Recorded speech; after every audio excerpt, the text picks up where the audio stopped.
আসসালামু আলাইকুম রাহমাতুল্লাহ। আজকের এই ভিডিওটি করা হচ্ছে আমাদের টমেটো গাছ নিয়ে। টমেটো গাছের পরিচর্যা কিভাবে করবেন এবং টমেটো গাছের ফলন আসা পর্যন্ত কিভাবে আপনারা কোন সার ব্যবহার করবেন, কিভাবে পরিচর্যা করবেন সেটা নিয়ে। আমি আজকে প্রথমেই আপনাদেরকে দেখিয়ে দিচ্ছি টমেটো গাছের আমি আগাছাগুলো কেটে নিচ্ছি এবং টমেটো গাছ একটি শক্ত খুঁটিতে বেঁধে দিচ্ছি। বেঁধে দেওয়ার পর এইখানে আপনারা দেখছেন সম্পূর্ণ যতগুলো গাছ আছে সবগুলোতেই আমি এভাবে বেঁধে দেব এবং এর মাটিগুলো আলগা করে দেব। মাটিগুলো আলগা করে দেওয়ার পর এইখানে আমি ব্যবহার করছি জৈব সার এবং কম্পোস্ট সার। এই দুইটি সার ব্যবহার করলেই হবে, আপনাদের টমেটো গাছে আর কোনো সার প্রয়োগ করতে হবে না। তো আমি সবগুলো গাছে এভাবে আগাছা কেটে নেব, দড়ি দিয়ে বেঁধে দেব এবং সার প্রয়োগ এইটা মাথায় রাখবেন যে টমেটো গাছে কোনো প্রকার পানি দেওয়া যায় না যদি সেই জমিটি ভেজা থাকে, আর ভেজা অবস্থায় কোনো সার প্রয়োগ করবেন না। আপনারা দেখেন এই মাটিটা একটু আর্দ্র আছে মাটিতে, তো একটু ভেজা ভেজা আছে, তো মাটিটা একদম শুষ্ক হলে সব থেকে ভালো হয়। তো আপনারা এভাবে সার দিয়ে মালচিং করে দিতে পারেন। মালচিং করে দিলে হবে কি, মাটিতে কোনো পোকামাকড়ের আক্রমণ করবে না গাছে। সবগুলো মালচিং এর নিচে অথবা মালচিং এ থাকবে পোকামাকড়, তো গাছে কোনো পোকামাকড় আক্রমণ করতে পারবে না। টমেটো গাছের সব থেকে বেশি যে ক্ষতিটা হয় সেটা হচ্ছে টমেটো গাছের গোড়া পচে যাওয়া। অনেক সময় দেখবেন যে পানি বেঁধে টমেটো গাছের গোড়া পচে যায়, এটার কারণ হচ্ছে আপনারা অতিরিক্ত পানি দিয়ে ফেলেন। তো টমেটো গাছে অতিরিক্ত পানি দেওয়া যাবে না। টমেটো গাছে পানি দিতে হবে অনেকদিন পর পর। টমেটো গাছের গোড়া যখন দেখবেন যে একদম শুকিয়ে গেছে, তখন আপনারা শুধুমাত্র অল্প কিছু পানি দেবেন, যেটা আর কি টমেটো গাছ সহ্য করতে পারে এইরকম করে।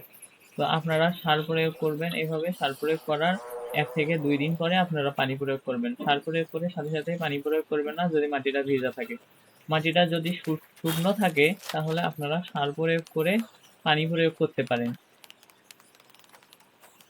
দেখুন আমার টমেটো গাছের কিন্তু প্রথম যে সার প্রয়োগ করা এবং মাটি আলগা করে দেওয়া এবং দড়ি দিয়ে বেঁধে দেওয়া হয়ে গেছে, খুঁটি পুঁতে দেওয়া। তো আমি আপনাদেরকে পরের সপ্তাহে 10 দিন পরে আর কি আপনাদের গাছগুলোকে দেখাচ্ছি। দেখেন গাছগুলোর কিন্তু গ্রোথ আলহামদুলিল্লাহ অনেক ভালো হয়েছে। এখানে আমি প্রথমেই গাছগুলোর যে আগাছাগুলো কেটে নিচ্ছি এবং যেগুলো পাতা দেখবেন যে মাটির সাথে হেলে আছে, মানে নিচের দিকে হেলে আছে, তো সেই পাতাগুলোকে আপনারা কেটে ফেলবেন। ওই সেই পাতাগুলো যদি আপনারা কেটে না ফেলেন তাহলে হবে কি, পোকামাকড়ের আক্রমণ বেশি হবে। আর পোকামাকড় আক্রমণ হলে কিন্তু টমেটো গাছে আপনারা ফলন সঠিকভাবে পাবেন না।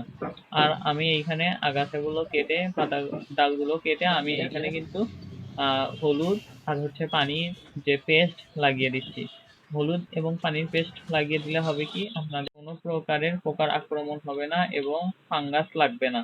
ফাঙ্গাস যদি লাগে তাহলে কিন্তু টমেটো গাছ বাঁচানো যায় না। তো আপনারা এইভাবেই টমেটো গাছের পরিচর্যা করবেন, বাড়তি কোনো সার দিতে হবে না। শুধুমাত্র কিছুদিন পর পর আপনারা সরিষার খৈল ভেজানো পানি দেবেন, তাহলে টমেটো গাছের কিন্তু গোড়া মোটা হবে এবং গ্রোথটা ভালো থাকবে, ফলন ভালো পাবেন ইনশাআল্লাহ। তো আপনারা টমেটো গাছগুলো এভাবে পরিচর্যা করতে থাকবেন। একটা সময় দেখবেন যে ফুল এসেছে, ফুল আসলে আগাছাগুলো কেটে দিতে হবে আবারও।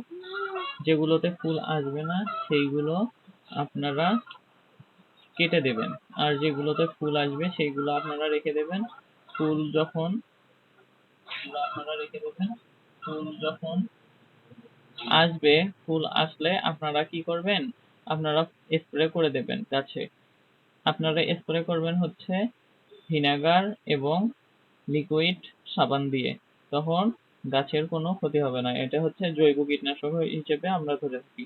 জৈব কীটনাশক দিয়ে আপনারা যদি স্প্রে করে দেন তাহলে কোনো সাইড ইফেক্ট থাকবে না, কোনো বিষক্রিয়া থাকবে না, ফলে কোনো প্রকার বিষক্রিয়া হবে না।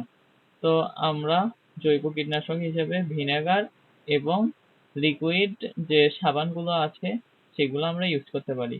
ধন্যবাদ আমাদের ভিডিওটি দেখার জন্য। পরের ভিডিওতে দেখাবো টমেটো গাছের পরবর্তী যে পর্বের ভিডিওটি আসছে সেটি। আসসালামু আলাইকুম রহমতুল্লাহ।